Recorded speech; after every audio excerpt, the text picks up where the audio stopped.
The moment my sister told me our mother left everything to her, I realized I wasn't grieving anymore. I was being erased. We had just returned from the funeral. I still had dirt on my shoes from standing beside Mom's grave when Emily placed a folder on the dining table like she'd been waiting all day for this moment. "I'll make this quick," she said calmly. "Mom updated the will. The house and primary assets are mine." I laughed. Not because it was funny, because my mother didn't do secrets. 3 weeks before she died, she promised me everything would be split equally. But Emily slid one page toward me. My name sat next to a number so small it felt insulting. "Where's the rest of the will?" I asked. She closed the folder immediately. "That's all you need to see." And in that instant, something inside me whispered, this was planned.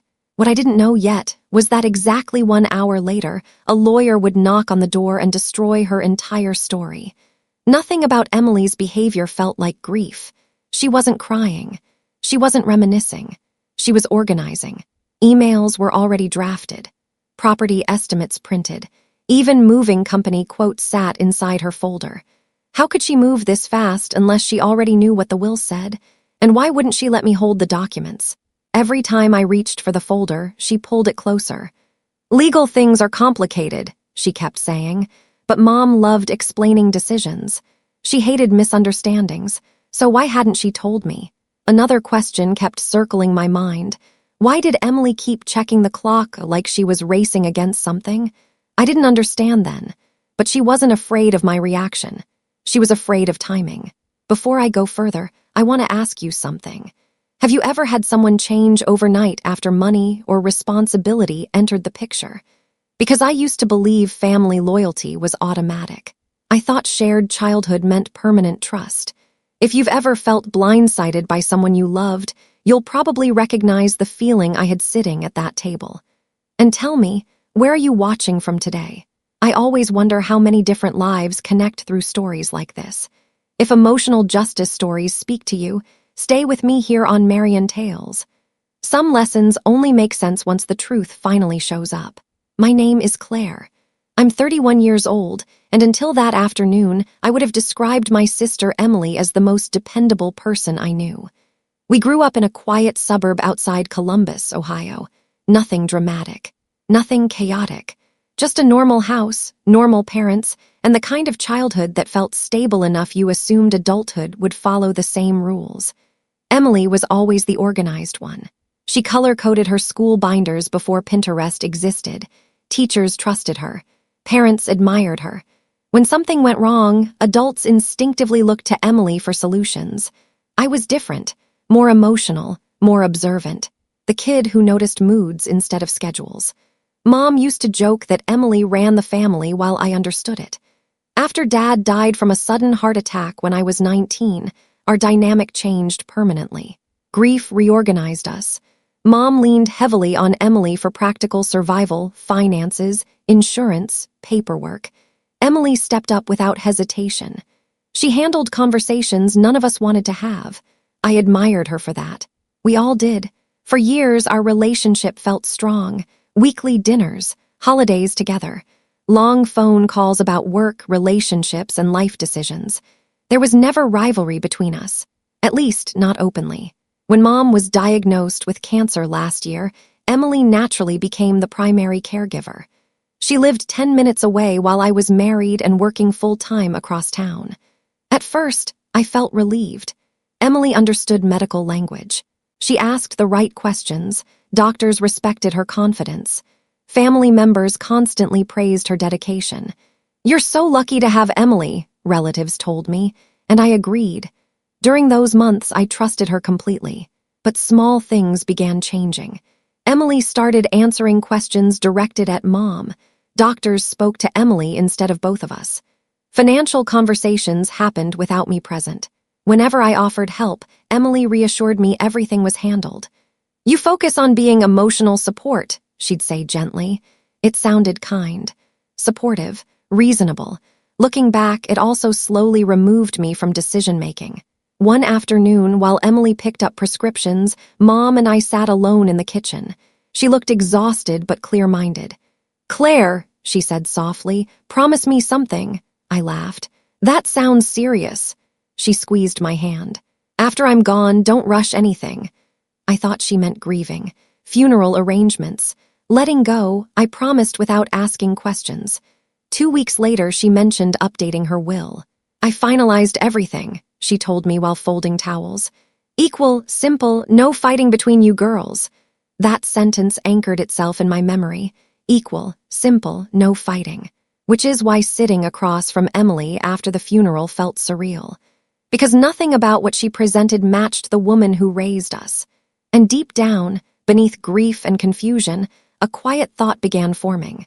Either my sister was telling the truth, or someone was lying.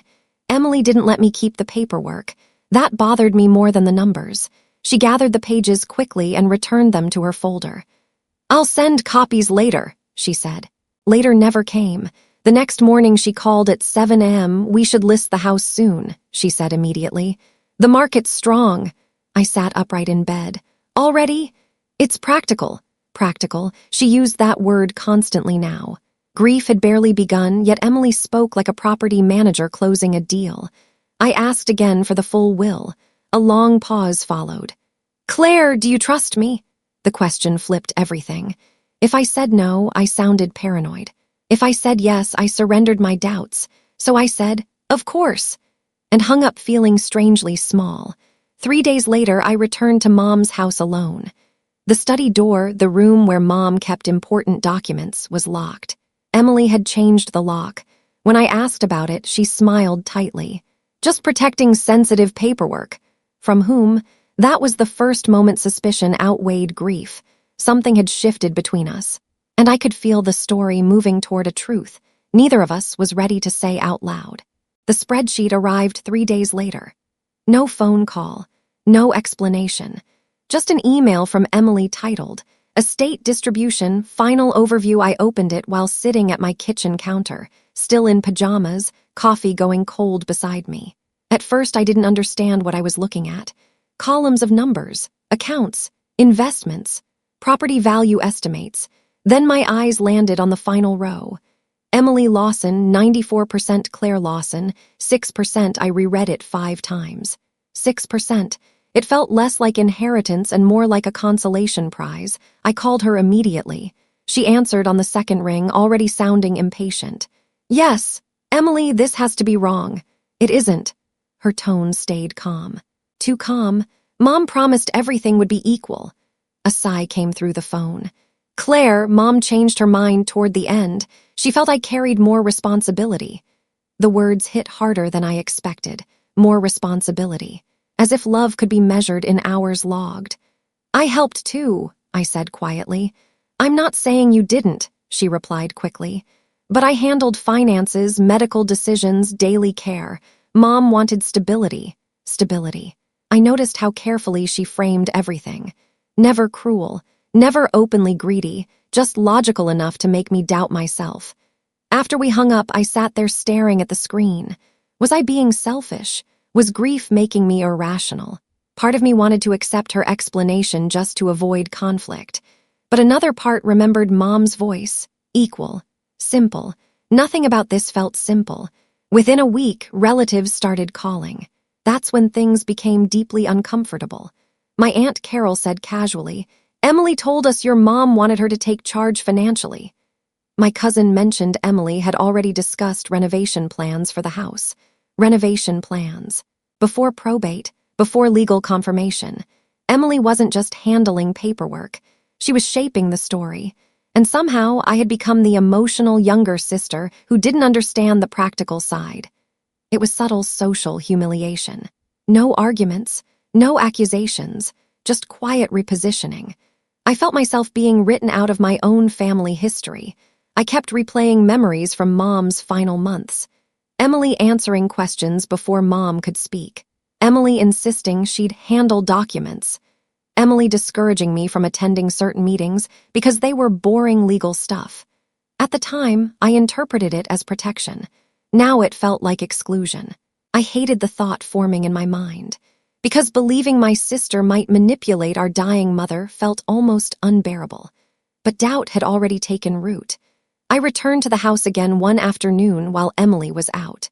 Sunlight filled the living room, illuminating dust floating through the air. Mom's presence still lingered everywhere. Her knitting basket, her reading glasses, the half-finished crossword puzzle on the coffee table. I walked toward the study again. Still locked, I stood there longer than necessary. Then I noticed something strange, a small indentation near the doorknob. Fresh. The lock wasn't old. It had been replaced recently. My pulse quickened. Emily hadn't just secured documents. She had restricted access. From me, I suddenly felt like a visitor in my childhood home. A few days later, I visited Mom's bank to close a minor account she'd asked me to handle months earlier. The clerk pulled up her profile and paused. "Oh," she said carefully, "your sister has already updated most authorization details." "Updated? When?" I asked. She checked the system. "About 3 weeks before your mother passed." 3 weeks. The same time frame Mom told me everything was finalized equally. I forced a smile and thanked her, but my hands trembled walking back to my car. Emily had been moving pieces long before Mom died. Not after. Before. The confrontation happened the same afternoon Emily came over to finalize next steps. She arrived energetic, almost relieved. "I found a buyer interested in the house," she announced. I stared at her. "Emily, we haven't even finished probate." She waved dismissively. "It's basically settled." That phrase again. Basically settled. She opened her folder and began explaining timelines, speaking quickly like she needed agreement immediately. I felt pressure building, emotional, procedural, psychological. And then a knock at the front door. Sharp. Unexpected. Emily stopped mid-sentence. Another knock followed. I stood up automatically and walked to the entrance. A man in a gray suit stood there holding a leather briefcase. Professional, calm, precise. "Hello," he said. "I'm Daniel Reeves. I was Margaret Lawson's estate attorney." Behind me, I heard Emily's chair scrape loudly against the floor. I was instructed to deliver documents personally to both daughters. I turned back. Emily looked terrified, not surprised, terrified. And in that moment, every uneasy feeling I'd had suddenly aligned into one clear realization. Emily hadn't been waiting for closure. She'd been hoping this moment wouldn't happen. We sat at the dining table again, the same place where Emily first showed me the partial paperwork. The air felt different now, heavier. Emily crossed her arms tightly. "You can give them to me," she said quickly. Daniel shook his head politely. "Your mother requested both beneficiaries present during delivery." Beneficiaries, plural. My heartbeat grew louder in my ears. For the first time since Mom died, hope appeared cautious and fragile. I wasn't imagining things. Someone else existed who knew Mom's intentions. Daniel opened his briefcase slowly, almost ceremonially, and removed a sealed envelope. My hands felt cold watching him place it between us. Emily didn't look at me. She stared at the table. And suddenly I understood something painful. My sister already knew what was inside. "This," Daniel said, "is your mother's final executed will." Final executed. He emphasized each word carefully. Emily spoke immediately. "That must be outdated." Daniel frowned slightly. "It was signed and notarized 2 weeks before your mother's passing."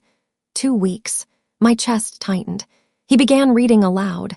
Assets divided equally. Property ownership shared 50-50. Investment accounts split evenly. Personal items to be mutually selected. Every line matched exactly what Mom had told me. I felt dizzy with relief and dread. Because if this was the real will, then what had Emily shown me? Daniel finished reading and looked up. "Your mother also included a written note requesting independent confirmation of distribution due to concerns about potential misunderstandings during illness." Concern. Misunderstandings. Mom had anticipated something. Emily pushed her chair back suddenly. "She signed a newer version," she insisted. Daniel extended his hand calmly. "May I review it?" Silence filled the room. Emily hesitated too long. Finally, she handed over her folder. He examined the document carefully. Seconds stretched unbearably. Then he spoke. "The signature on this copy does not match verified samples in our records." The words landed softly, but they detonated emotionally. I didn't gasp. I didn't accuse. I simply watched my sister's composure crack for the first time in my life. For days after the lawyer's visit, I didn't feel angry. That surprised me the most. I felt steady, like something inside me had finally aligned. Up until that moment, I'd been operating from doubt, questioning my memory, my emotions, even my relationship with my own mother. Now the confusion was gone. There were only facts.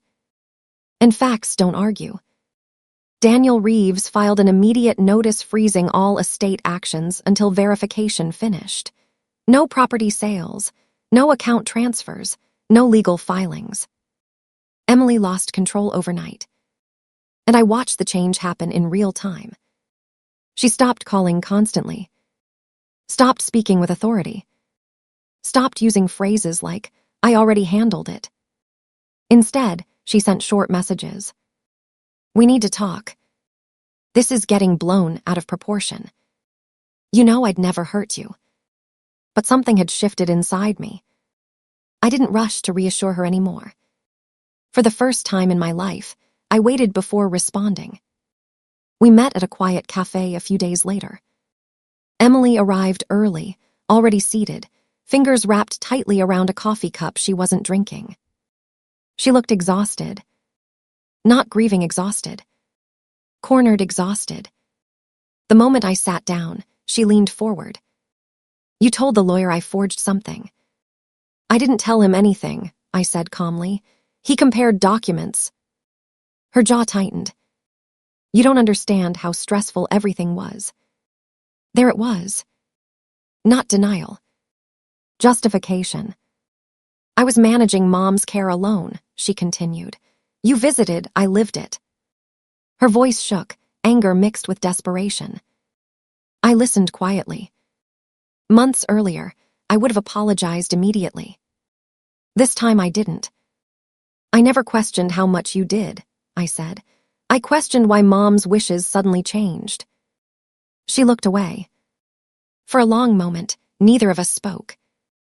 Then she said something that revealed more than she intended. "I just needed security." The words hung between us. Security. Not fairness. Not honoring Mom. Security. And suddenly, the story made emotional sense. Emily hadn't acted out of hatred. She acted out of fear. But fear had crossed into deception. Driving home afterward, I realized something important. The betrayal wasn't only about money. It was about narrative control. Emily had rewritten reality slowly, positioning herself as the responsible daughter and me as the uninformed one. If the lawyer hadn't arrived, I might have accepted that version forever. That thought chilled me more than anything else. The verification process moved quickly. Instead of exploding, I felt an unexpected wave of sadness, because I suddenly saw my sister not as a villain, but as someone who believed love could be quantified. She truly thought sacrifice earned ownership, and maybe, in her mind, she wasn't stealing. She was correcting an unfair universe, but intentions didn't erase actions, and consequences were already moving forward. The mediation meeting wasn't supposed to feel dramatic. At least that's what I told myself walking into the law office. But the moment I stepped into the conference room, I realized this wasn't just paperwork anymore. Emily had brought backup. Our Aunt Carol and cousin Melissa were already seated behind her, arms folded, faces carefully neutral.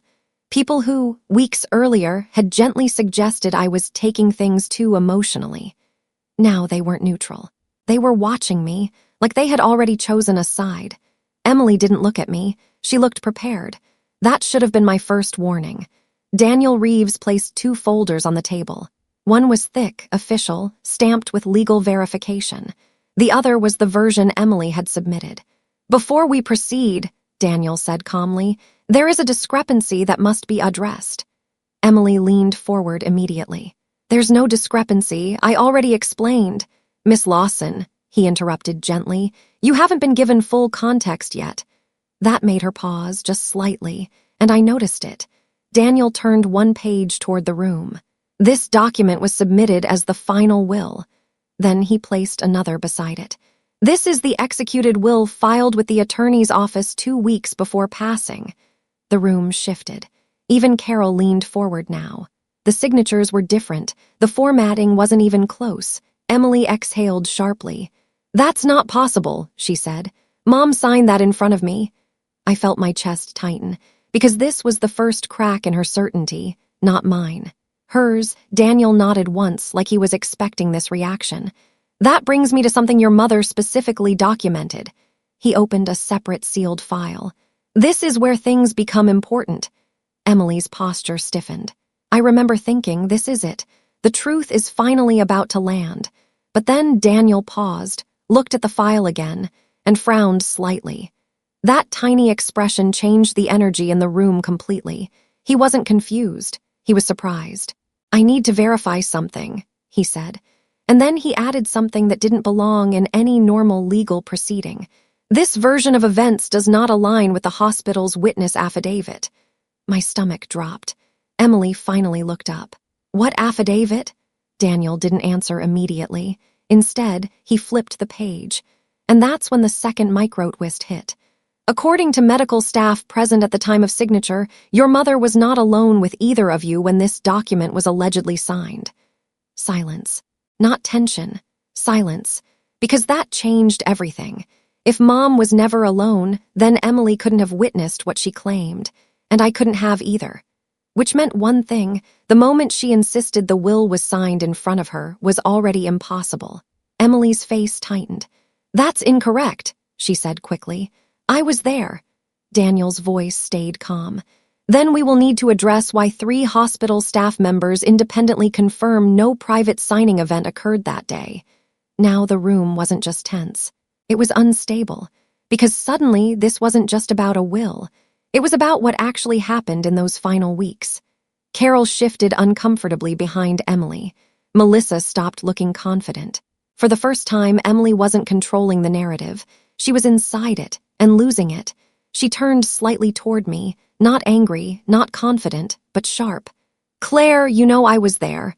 That was the pivot moment, because she was trying to pull me back into her version of reality. And for a split second, I understood what she was doing. If I confirmed her story, everything becomes confusion again. But if I didn't, it collapses. I looked at her and said quietly, "I don't remember Mom ever being alone for that." That was all it took. The room shifted. Emily froze, not because I attacked her, but because I didn't support her. Daniel closed the folder slowly. "Then we proceed based on verified documentation."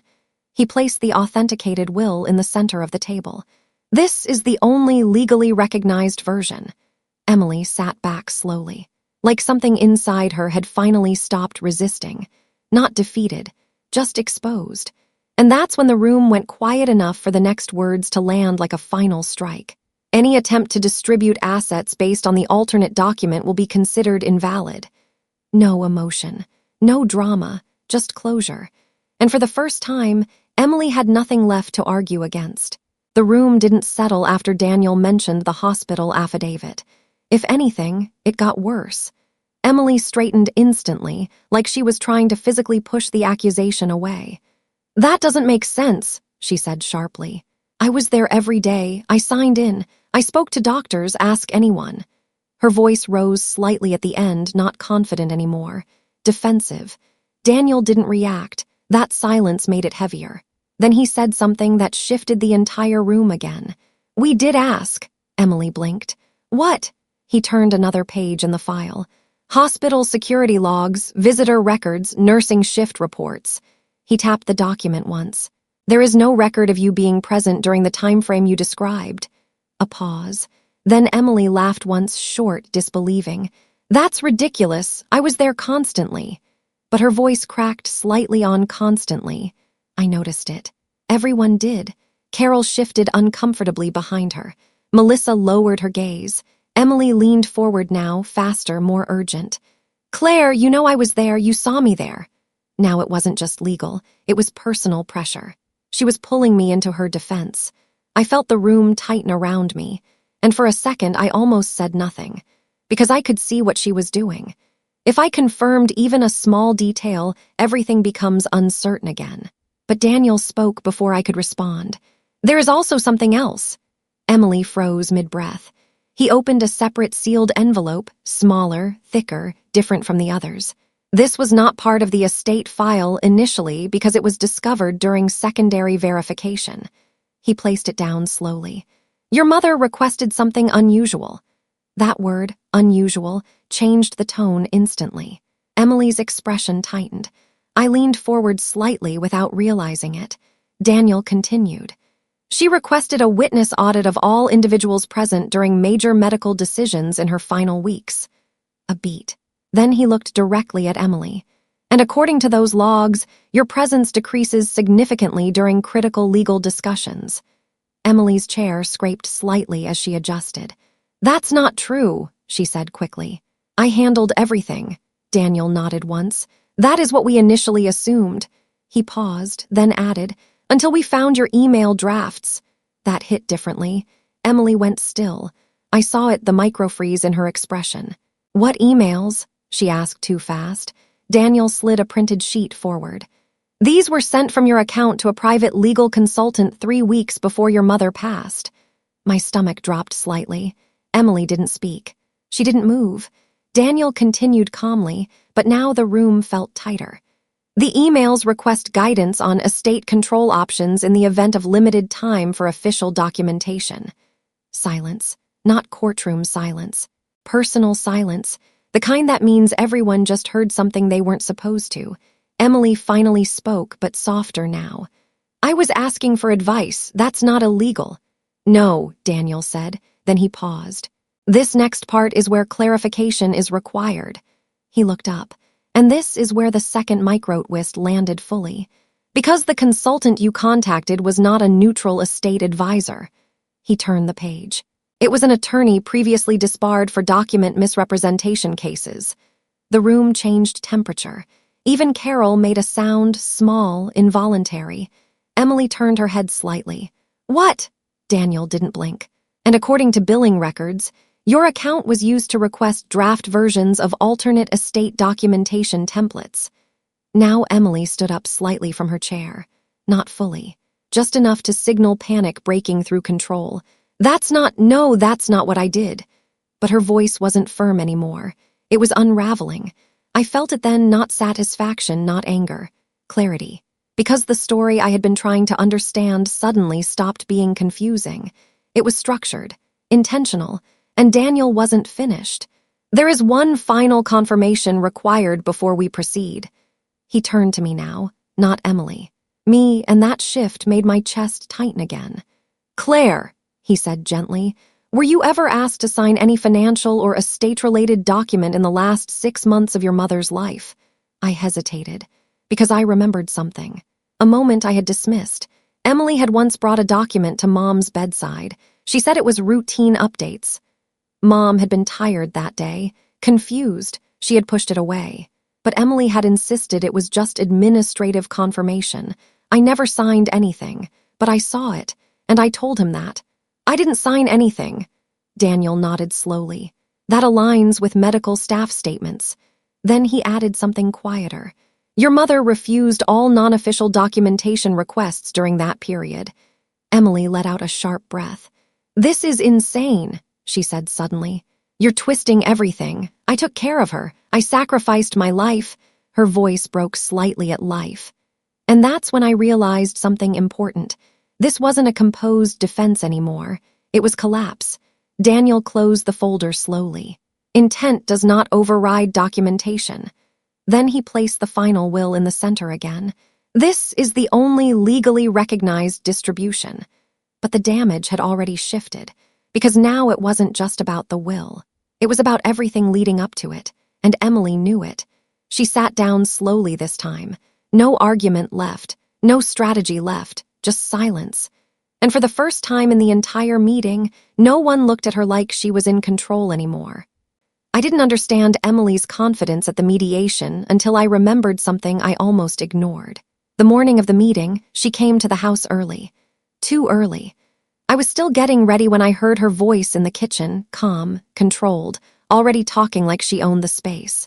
I just want everything to stay simple today, she said. I remember stopping halfway down the hallway. Another voice answered her. Aunt Carol, that surprised me. I stayed out of sight. Emily wasn't panicking, she was briefing them. Like a plan was already in motion. "I've already explained the situation," she said. "Claire is emotional right now, so she might misinterpret things." That sentence, that framing, not grief, positioning. Then she lowered her voice. "If things go how we discussed, everything stays clean. No complications." Carol hesitated. "What if the lawyer brings something unexpected?" Emily paused, then said something I didn't understand at the time. "He won't." A beat. "I made sure of it." At the time, I thought she meant paperwork. Now I realized she meant narrative control. That was the moment everything shifted, because Emily didn't go into mediation hoping to win. The mediation ended without anyone saying goodbye properly. No handshakes, no closure, just chairs shifting, papers closing, and silence too heavy to follow anyone out of the room. Emily left first. Fast, controlled, but not stable. I followed a few minutes later with Daniel still organizing files behind me. When I stepped outside, I saw her immediately. She wasn't in her car. She was standing in the parking lot, hands shaking slightly, breathing uneven. And for the first time since everything started, there was no audience left for her to perform stability, just me and her. She saw me and spoke immediately, not loud, not angry, different. "You think I stole from her," she said. It wasn't a question. I stopped walking. "I think something happened that doesn't match what you're saying," I replied carefully. She laughed once, but it broke halfway through. "You don't understand what it was like," she said quickly. "Everyone trusted me. Everyone looked at me. I couldn't just fall apart while she was dying." That was the first honest sentence she'd said. Then her voice sharpened again. "And now you get everything and I get treated like I did something criminal." I felt the weight of that moment, because this wasn't courtroom anymore. This was raw collapse.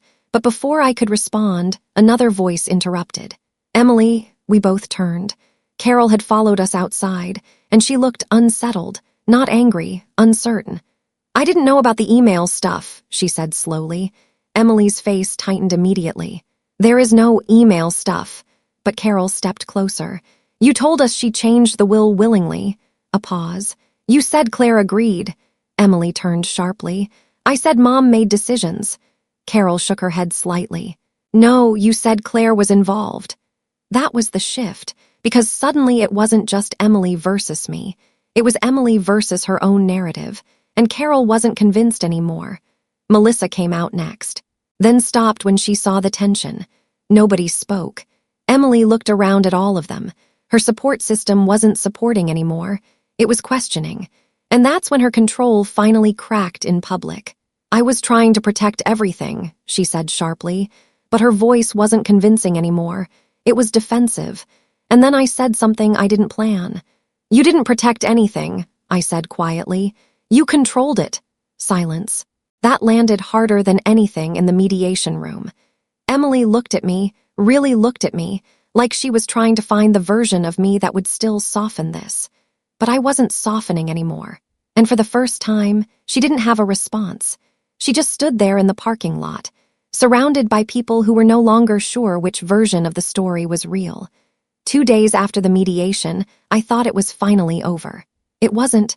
Daniel Reeves called me early in the morning, not email, a direct call. That alone made my stomach tighten. "Claire," he said, voice unusually steady, "we've completed the final verification filings." I sat down without realizing it. "Okay." There was a pause on his end, small, intentional. "And we found something you should see immediately." That sentence changed my breathing, because lawyers don't say something you should see unless it's already serious. He sent the documents while still on the line. I opened them, and for a moment, I didn't understand what I was looking at. Then it hit me. Hard. Not just legal confirmation, but financial restructuring I hadn't expected. "This is the final asset audit," Daniel continued. "After correcting the invalid filings and removing unauthorized distribution attempts, we recalculated estate allocation." I scanned the page. My name, then numbers, not symbolic, not vague, real financial figures. And they were significantly larger than anything Emily had ever shown me. Not just slightly, dramatically. I frowned. "This wasn't what she showed me," I said quietly. "I know," Daniel replied. Then came the part that shifted everything again. Several accounts were moved into temporary holding during the dispute investigation. A pause. And during that freeze, we discovered additional assets that were never disclosed in the initial spreadsheet your sister provided. My pulse slowed. Additional assets? Yes.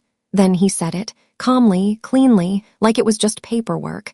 Roughly 30% of your mother's estate was never included in the version Emily presented. Silence. I stood up. Wait, what? Daniel continued. These include investment accounts, a secondary property trust, and insurance-linked holdings. My mouth went dry. She didn't just misrepresent distribution, I said slowly. She hid assets. A beat. That appears to be the case, Daniel confirmed. And suddenly the story I thought I understood changed shape again, because this wasn't about confusion anymore. This was structure, intentional omission, control layered over time. Then Daniel added something lower. There is one more thing. My chest tightened again. The funds that were temporarily transferred under the disputed document, I closed my eyes briefly, have now been legally reversed. A pause. And redistributed according to the verified will. I sat back down slowly, because I already knew what was coming, but hearing it still landed like a physical impact. Claire, he said carefully, your final share is significantly higher than what Emily communicated. Significantly higher, not slightly adjusted, not corrected, rebalanced. I looked at the numbers again, and for a second I couldn't process it, because this wasn't just inheritance anymore. This was correction. Then Daniel said something that changed the emotional direction entirely. There is also a restriction placed on Emily's access to remaining contested accounts pending further legal review. I didn't respond immediately, because I was thinking about her face in the parking lot. Not anger anymore, just collapse, and now I understood why. She wasn't just losing control socially. She was losing financial structure underneath it. But Daniel wasn't finished. One more update, he added. This one is procedural. I waited. The bank has flagged irregular authorization attempts tied to the disputed document. My stomach tightened again.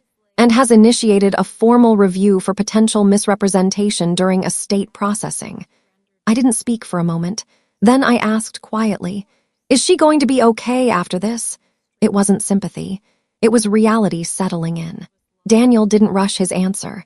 That depends on how she chooses to respond to the findings. Then he added something softer. But legally, the case is closed in terms of asset distribution. Meaning, the story wasn't uncertain anymore. It was finalized. And for the first time since my mother died, there was no ambiguity left. Only consequence. I didn't hear from Emily for almost 3 days. No calls, no messages, no defensive explanations, just silence. And honestly, that worried me more than anything she had done before, because Emily was never silent when she felt cornered. On the 4th day, I got a text. Can you come alone? No explanation, just that. I stared at it for a long time before replying. Against my better judgment, I said yes. She gave me an address instead of Mom's house, a small rental unit on the edge of town. Nothing familiar about it. That was the first sign. When I arrived, the blinds were half closed. No lights on inside except the kitchen. I knocked once. Then the door opened slowly, and I almost didn't recognize her. Emily looked undone, not just tired. Collapsed in a way I'd never seen before. Hair pulled back carelessly, eyes red but dry like she had already cried everything out. She stepped aside without speaking. I walked in. The apartment was empty except for scattered papers on the table. Not legal documents. Notes, printed emails, bank notices, copies of everything. It looked like she had been trying to understand her own situation alone. She didn't sit down, neither did I for a long moment, neither of us spoke. Then she finally said it. I didn't think it would go this far. Her voice was flat, not defensive, just exhausted. I didn't respond immediately, because I'd heard versions of that sentence before, but this one didn't carry control. It carried collapse. She laughed once, short, broken. You know what's funny, she said. I actually convinced myself I was fixing things. She looked down at the table. I thought if I organized everything, if I handled it, nobody would get hurt. A pause, then quieter. I thought I was protecting you. That landed differently, not as justification, as self-deception finally breaking open. I stayed silent. Emily continued, but slower now. I didn't start thinking about money first, she swallowed. I started thinking about survival. Her hands trembled slightly as she spoke. After Dad died, after Mom got sick, everything always fell on me. Every decision, every bill, every emergency. Her voice tightened. And then when the will came up, I panicked. That word mattered. Panic, not strategy, not greed. Panic. She finally looked at me. And for the first time since this began, she didn't look like someone trying to win. She looked like someone trying to be understood. I didn't change everything because I hated you, she said. I changed it because I was terrified of losing everything and being left with nothing after spending years holding everyone else together. Silence again, but heavier now, because this wasn't denial, it was exposure. I finally spoke. You didn't just change numbers, Emily. My voice stayed steady. You changed reality. Her eyes dropped immediately. I know. That was the first time she admitted it without resistance. Then something shifted again. Her voice lowered. I didn't forge everything the way they're saying. A pause. But I did present things the way I needed them to look. There it was. The line she hadn't crossed verbally until now. I told myself it was temporary, she continued quickly. Just until things stabilized. She shook her head slightly. But then it became easier to keep going than to stop. That sentence hung in the room, because that's where control actually lives, not in one decision, but in repetition. I watched her carefully. And the lawyer documents? I asked quietly. She hesitated. That pause told me everything before she spoke. I shouldn't have contacted that consultant, she admitted. Her voice broke slightly on the word shouldn't. I thought I was just getting guidance. Then softer, but I used the advice. She looked up again, and I knew what I was doing when I submitted it. No more ambiguity, just acknowledgement, but what came next surprised me. Her voice dropped almost to a whisper. I didn't think you'd survive this emotionally the way I did. I frowned slightly. She continued. I thought you'd take the money and move on. A bitter laugh escaped her. I didn't realize I was breaking something that couldn't be rebuilt. Silence. This was the closest thing to remorse she had shown, but it wasn't clean remorse. It was realization mixed with collapse. Then she said something that shifted the emotional weight again. I didn't want to lose you too. That sentence hit differently, because for the first time, this wasn't about inheritance. It was about attachment mismanaged under pressure. I finally spoke again. Then why did you push me away from everything that mattered? Her eyes filled slightly. Because I thought if you were involved, you'd stop me. And that was the most honest thing she'd said so far. Not justification, fear of interruption, fear of being corrected, fear of being stopped. I looked at her for a long moment, and I realized something important. Emily wasn't just trying to confess. She was trying to rewrite the emotional meaning of what she did, hoping it would soften the consequences inside my mind. But consequences don't soften. They just exist. Finally, she asked quietly, Do you think I'm a bad person? The question wasn't dramatic. It was exhausted. And for the first time, I didn't answer quickly, because the truth wasn't simple enough for that. I said carefully, I think you made decisions you can't undo. A pause. And now you have to live with what they did to everything between us. That landed harder than anger would have. She nodded slowly, not arguing, not defending, just absorbing it. And for the first time since this entire story began, Emily didn't try to control the outcome anymore. She just sat down, like the weight had finally caught up with her. She went in believing the outcome was already secured. For a moment after Emily stopped talking, there was a strange silence in the apartment. Not peaceful, not resolved, just suspended, like the story hadn't decided what it was yet. Emily sat down at the edge of the couch, hands loosely folded, staring at the floor. I thought that was it. The emotional collapse, the confession, the end of the uncertainty. But then she spoke again. Quietly, almost reluctantly. There's something else you don't know. My stomach tightened immediately. I didn't respond right away, because I could feel it, that shift when a conversation stops being emotional and becomes structural again. What do you mean? I asked carefully. Emily didn't look up. I didn't tell you everything about the will situation. A pause, then she corrected herself. About Mom's final weeks. That wording mattered. Final weeks, not paperwork, not documents, time. I stayed still. She exhaled sharply like she regretted starting, then continued anyway. The lawyer wasn't the first person Mom contacted. That sentence landed differently. My mind tried to place it logically. What are you talking about? I said. Emily finally looked at me, and what I saw wasn't manipulation anymore. It was fear. She called someone else first, she said. A private mediator. I frowned. That doesn't make sense. Why would she need that? Emily shook her head slightly. That's what I didn't understand either. Then she added something quieter. But she wasn't confused when she did it. A pause. She was preparing. That word again. Preparing. My chest tightened slightly. For what? I asked. Emily hesitated. That hesitation lasted too long. Then she said it. For you. Silence. That didn't register immediately. Because it didn't fit the story I thought I was in. What do you mean for me? I asked slowly. Emily looked away again. She wasn't just updating her will. A pause. She was testing reactions. My mind stalled. What reactions? Emily's voice dropped. How each of us would behave if we thought there was something to fight over. I stared at her. That's not no, Mom wouldn't do that. Emily gave a short, tired laugh. I said the same thing. Then she leaned forward slightly. And then I saw the mediator's notes. My stomach tightened again. What notes? Emily stood up and walked to the kitchen counter. She opened a drawer and pulled out a folded document, not official-looking like the legal files, older, handled. She placed it on the table but didn't push it toward me immediately. I shouldn't even have this, she said. That's why I didn't show it during the case. My pulse slowed. Emily, she finally slid it across, and when I looked down, I saw handwritten observations, not legal language, personal notes, meeting summaries. Mom's name was on it. But it wasn't just her handwriting. There were annotations from someone else, the mediator. I scanned the top line and felt something cold settle in my chest. It read, Client demonstrates intentional ambiguity regarding estate structure.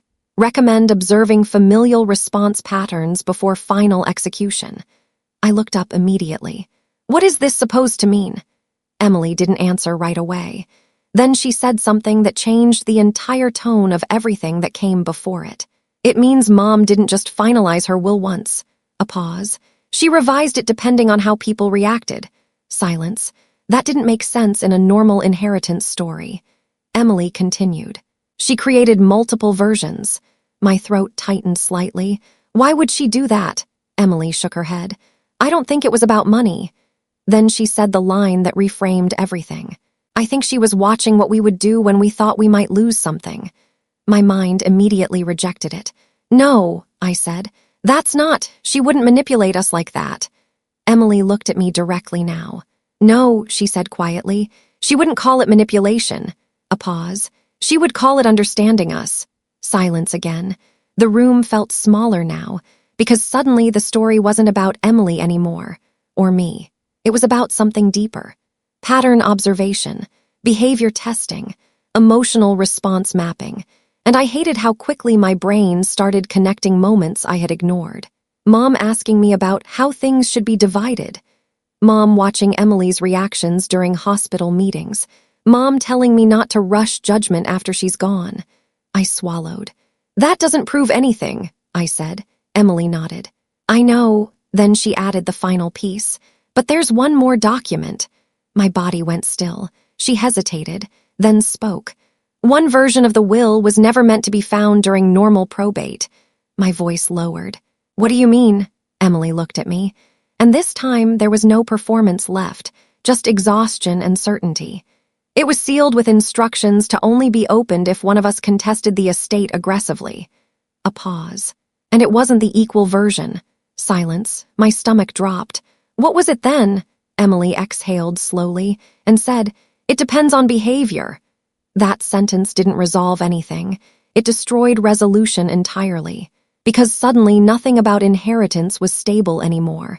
Not fairness, not intention, not truth, just conditional outcomes based on how people reacted under pressure. I stared at her. This doesn't make sense, I said quietly. Emily nodded. I know. Then she added the final line. But I think that was the point. And for the first time since this entire story began, I wasn't sure what I had actually survived. After Emily said that last line, neither of us spoke for a long time. The apartment felt quieter than it should have. Not peaceful quiet, empty quiet. The kind that happens when a conversation goes too deep to continue normally, but not deep enough to fix anything. Emily eventually sat back down, like her body just gave up holding tension. I stayed standing for a moment longer, looking at the document still on the table. The handwriting, the annotations, the idea that my mother might have been watching all of this unfold in layers I never understood. It didn't feel real in the way normal things feel real. It felt designed. But I couldn't hold on to that thought too long. Because if I did, everything would start reshaping itself again. Emily finally spoke, quieter now. "I don't know what Mom meant by all of it," she said, a pause. "But I know what I did." That was the first sentence from her that didn't try to explain itself. No defense, no framing, just ownership of action. I nodded slightly but didn't respond immediately, because I didn't know what response was honest anymore. After everything, the documents, the lawyer, the mediation, the financial correction, the confession, and now this last layer of uncertainty, nothing felt clean enough to label. I finally sat down across from her, not close, not distant, just there, and for a while neither of us tried to fix the silence. Then I asked something I hadn't fully formed in my mind yet. "Do you think Mom expected this?" Emily didn't answer immediately. That hesitation mattered more than anything she had said before. "I don't know," she admitted. Then she added, "But I think she knew we wouldn't handle it the same way." That line sat between us, because it didn't accuse anyone. It didn't absolve anyone either. It just described reality, unequal reactions to pressure, unequal interpretations of fairness, unequal ways of protecting ourselves. I looked down at my hands for a moment. I realized they weren't shaking anymore. That surprised me, not because everything felt resolved, but because it didn't. Emily stood up slowly and walked to the window. She didn't look back at me when she spoke. "I don't expect forgiveness," she said, a pause. "I don't think I deserve a version of this where everything becomes okay again." That was the most grounded thing she had said in the entire story. No emotional leverage, no indirect appeal, just consequence acknowledged without demand. I stayed quiet for a moment longer. Then I said something I didn't fully plan. "I don't think I can erase what happened." A pause. "But I also don't think I want to turn it into hate that lasts longer than it should." Emily didn't turn around, but her shoulders dropped slightly. Like that was enough of an answer for now. The room stayed still after that. No dramatic reconciliation. No forgiveness moment. No emotional reset. Just two people sitting inside the consequences of a shared history that no longer fit neatly into either of our versions of it. Before I left, I picked up the document from the table again. I looked at it one last time. Then I placed it back down without folding it, not because I understood it, but because I didn't want to carry it anymore. At the door, I paused. Emily finally spoke again without turning. "Claire," I looked back. She hesitated, then said, "If you ever figure out what Mom actually meant, tell me." I didn't answer, because I didn't know if that was something anyone could actually figure out. I stepped outside and closed the door behind me. The air felt normal, too normal, like nothing had happened inside that apartment at all. And that was the part I couldn't resolve, because everything had changed, but not in a way that gave me a clean ending to hold on to. As I walked to my car, I realized something I hadn't admitted to myself yet. The inheritance wasn't the real thing that was divided. It was the story we each believed we were part of, and I wasn't sure anymore if either version had ever been complete, or if that was the point from the beginning. And even now, I still don't know whether Emily was trying to protect herself, or if she was the only one who told me a version of the truth I wasn't ready to hear. But sometimes I think about that document on the table, and I wonder if my mother ever really wanted it to be simple at all. I didn't go back to that apartment after that day, and Emily didn't come back to me either. Not in the way we used to be. The legal side of everything eventually settled the way Daniel said it would. Everything returned to the structure my mother had originally set. Equal, clear, final on paper, but nothing about it felt final in real life. There were no big apologies, no repaired version of us sitting down and fixing everything, just distance that slowly became normal. Over time, people stopped asking about the inheritance. Life moved the way it always does when something intense becomes old news to everyone except the people who lived it. But I didn't forget that last conversation. Or the way Emily looked when she said she didn't fully understand what my mother had been doing either. Some days I believe she was protecting herself. Some days I believe she was telling me the truth in the only way she knew how. And some days, I think my mother knew exactly how fragile both of us were when pressure and fear got involved. What I learned isn't a clean lesson. There's no perfect villain in it, no perfect victim either. Just people reacting differently when everything they thought was stable suddenly wasn't. And maybe that was the part none of us were ready for. Even now, I don't replay it to find a clear answer anymore. I just let it sit as something unfinished. Because not every story closes the way you expect it to. Some just settle, quietly, without resolution. And you learn to live with that. If you've made it this far, thank you for staying with me through this. I still think about this story sometimes, and I don't think I'll ever see it in a completely simple way again. So I want to ask you just two things. Do you think Emily was trying to protect herself or controlling everything from the start? And honestly, if this was your family, would you have handled it differently? I really want to know what you think in the comments. And if you want more real, emotional stories like this, stay with me here on Marrianne Tales. Because some stories don't